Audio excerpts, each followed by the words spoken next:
Long ago, in a small village lived a poor farmer, Suhail, and his wife, Arfa. They worked day and night, but life wasn't easy. They had no children, and their hearts were always filled with emptiness. One stormy night, Suhail was passing by his fields when he suddenly heard a baby crying. He turned toward the sound and saw a tiny baby, wrapped in soft cloth, lying on the edge of the field. Suhail picked him up and brought him home.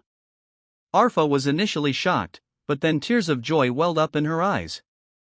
"Perhaps this child is a gift from God," she said. From that day on, they accepted the child as their son and named him Karim. Karim grew up to be kind-hearted and hard-working. He plowed the fields with his parents, sowing seeds and carrying water. Others shied away from work, but Karim worked quietly, patiently, and diligently. Gradually, his field yielded the best crops, thick grains and abundant yields. But the villagers couldn't tolerate this. They became jealous. Some said he must be practicing witchcraft. Some mocked him, broke his tools, and even secretly trampled his crops. But Karim never retaliated. He remained calm, treated others kindly, and worked even harder. Then one year, heavy rains came. The river overflowed, destroying everyone's crops. Famine-like conditions descended upon the village. Children cried from hunger, and despair filled the homes. Only one person had any grain left, Karim. He had wisely preserved it. He could have kept it all for himself, but his heart wouldn't allow it. So, in the dark of night, when the entire village was asleep, he would cook food and quietly leave it at every door. In the morning, the villagers were astonished. Who was this mysterious good man? His kindness had saved their lives. Yet, during the day, people continued to insult Karim. They had no idea that the hands that fed them were Karim's own.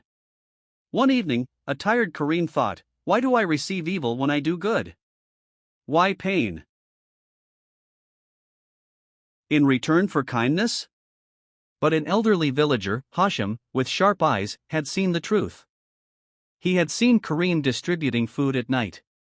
The next day, when everyone gathered, Hashim raised his voice. "You call him a liar and a cheater?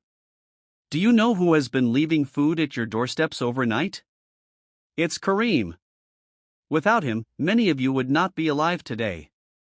Everyone bowed their heads in shame. For the first time, they looked at Karim with embarrassment and love. That same night, palace guards arrived in the village.